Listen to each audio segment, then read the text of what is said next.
Hola a todos! Willkommen zu einer neuen Folge von Mattes Mate-Mission Uruguay ein Welt. Ich bin der Mattes, schön, dass ihr wieder zuschaut. Man bekommt immer nur eine Chance für einen guten ersten Eindruck. Das gilt besonders, wenn man in ein neues Land kommt. Während wir Uruguay für uns entdecken und ganz vielen Menschen begegnen dürfen, möchten wir natürlich einen guten Eindruck machen und Fettnäpfchen nach Möglichkeit vermeiden.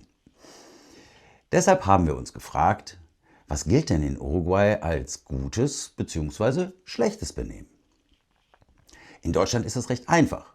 Da gibt es den Knigge. Da steht alles drin. Aber gibt es so ein Buch für gute Manieren auch für Uruguay, also den uruguayischen Knigge sozusagen? Naja, einen direkten Uruguay-Knigge haben wir jetzt zwar nicht gefunden, aber das Internet bietet, zum Glück viele Infos darüber, was in Uruguay bei welcher Gelegenheit so üblich sei. Hier zeigen wir euch das Ergebnis unserer Recherchen. Gleichzeitig rufen wir natürlich alle auf, die bereits in Uruguay leben oder das Land gut kennen, schreibt uns gerne in die Kommentare, ob unsere Infos noch aktuell sind und ob sich da vielleicht auch inzwischen etwas geändert hat. Denn ich denke mal, wie überall auf der Welt wandeln sich sicherlich auch in Uruguay die gesellschaftlichen Gepflogenheiten so mit der Zeit. Ja, los geht's mit den Basics der uruguayischen Begrüßung.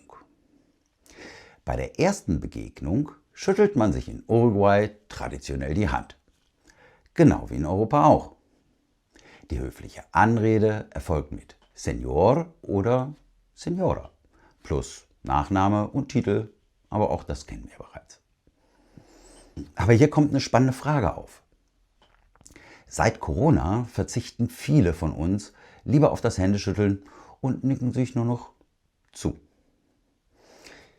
Wie ist das eigentlich in Uruguay? Wird da wieder wie vor Corona die Hand geschüttelt oder ist das auch zurückgegangen? Kommen wir zum uruguayischen Nähefaktor. Fremde Menschen auf der Straße grüßt man hier übrigens nicht. Das ist anders als in manchen deutschen Regionen, besonders im ländlichen Raum. Da grüßt man die Leute auf der Straße, auch wenn man sie nicht kennt. Richtig interessant wird's beim Gesprächsabstand.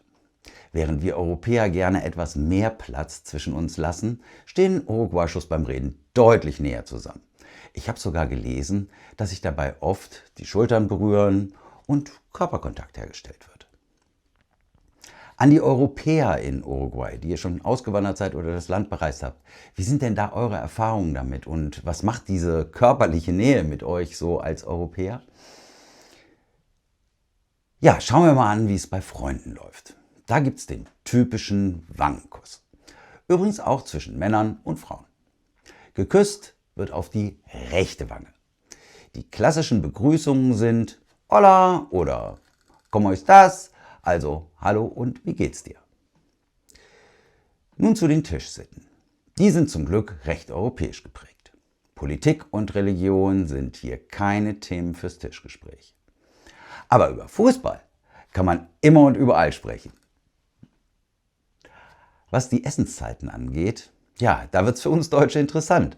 In Uruguay wird abends deutlich später gegessen als bei uns. Während hier in Deutschland meist so zwischen 18 und 20 Uhr zu Abend gegessen wird, geht es hier erst richtig um 21 und 22 Uhr oder sogar noch später los. Das bedeutet für jemanden wie mich, der ständig Hunger hat, ich werde definitiv eine Zwischenmahlzeit um 19 Uhr brauchen. Ja, und Frau Mattes fragt sich, wie funktioniert das eigentlich mit diesen Kindern dann? Um diese Uhrzeiten liegen die Kinder in Deutschland meist lange im Bett, da die Schule schon früh beginnt. Bekommen die vorab was zu essen oder beginnt die Schule später? Schreibt es uns gerne in die Kommentare. Ja, schauen wir uns die Basics am Tisch an. Die Hände gehören auf den Tisch und nicht in den Schoß. Wie in Europa beginnt man das Essen, indem man einander einen guten Appetit wünscht. Auf Spanisch Buen Provecho. Und natürlich gilt auch hier por favor und gracias, also bitte und danke, sind immer höflich und kommen immer gut an. Interessant ist, das Brot wird in Uruguay direkt auf den Tisch gelegt und nicht auf extra Brettchen oder Brotkörbchen oder Schüsseln. Und anders als in Deutschland ist es üblich, den Teller komplett leer zu essen. So zeigen Uruguayos ihre Wertschätzung für das Essen und diejenigen, die es zubereitet haben. Bei Einladungen nach Hause ist es auch in Uruguay üblich, ein kleines Gastgeschenk mitzubringen. Oh, das kennen wir und machen wir hier auch so. Im Restaurant läuft es so. Entweder zahlt der eingeladen hat, oder die Rechnung wird einfach durch die Anzahl der Personen geteilt. Jeder legt seinen Anteil auf den Tisch, 10% Trinkgeld sind üblich und werden sicherlich auch erwartet. Rauchen ist erlaubt, aber es gilt als höflich, vorher die anderen am Tisch zu fragen, ob es jemanden stört. Klar, gebührt der Anstand. Und hier kommt etwas wirklich Schönes. Nach dem Essen gibt es die Sobremesa, eine uruguayische Tradition, bei der alle am Tisch sitzen bleiben und sich in Ruhe unterhalten. Keine Hektik, kein schnelles Aufspringen, einfach gemeinsam die Zeit genießen. Das klingt total chillig. Wechseln wir das Thema und sprechen wir über den Berufsalltag. Was die Kleidung angeht, soll man mit einem eher konservativen Business-Look nichts falsch machen. Zumindest behauptet das Internet. Interessant wird es beim Thema Pünktlichkeit. Hier gibt es angeblich einen klaren Unterschied zwischen beruflich und privat. Bei Geschäftsterminen erwarten die Uruguayos absolute Pünktlichkeit. Da läuft es wie in Deutschland auch. Bei privaten Verabredungen hingegen soll eine Verspätung von etwa 30 oder sogar 40 Minuten völlig normal sein und sogar erwartet sein. Wenn du da pünktlich auftauchst, wirst du schräg angeguckt. Na, das kommt uns entgegen. Wir sind nämlich selbst nicht die Pünktlichsten. Aber mal ehrlich, wie verlässlich sind diese Internetinfos eigentlich? Deshalb fragen wir wieder unsere Community. In Uruguay, stimmt das wirklich mit diesen 30 oder 40 Minuten Verspätung oder sind das möglicherweise veraltete Klischees? So, zum Abschluss noch was Interessantes. Bei Meinungsverschiedenheiten pflegen die Uruguayos wohl einen sehr diplomatischen Umgangston. Wenn das stimmt, dann haben die Uruguayos unseren deutschen Politikern auf jeden Fall schon mal einiges voraus. Aber wie immer gilt, das sind alles Informationen aus dem Internet und wir wissen ja, wie das manchmal so ist mit Verallgemeinerungen und deswegen brauchen wir euch.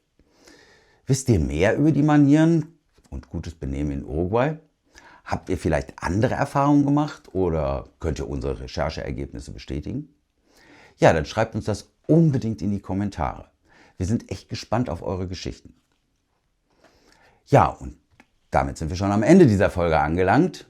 Vielen Dank fürs Zuschauen. Lasst uns gerne ein Like da, abonniert den Kanal und aktiviert die Glocke, damit ihr keine Folge verpasst. Hasta la próxima, wenn es wieder heißt Mates Mate Mission, que les vaya bien und auf Wiedersehen. Tschüss.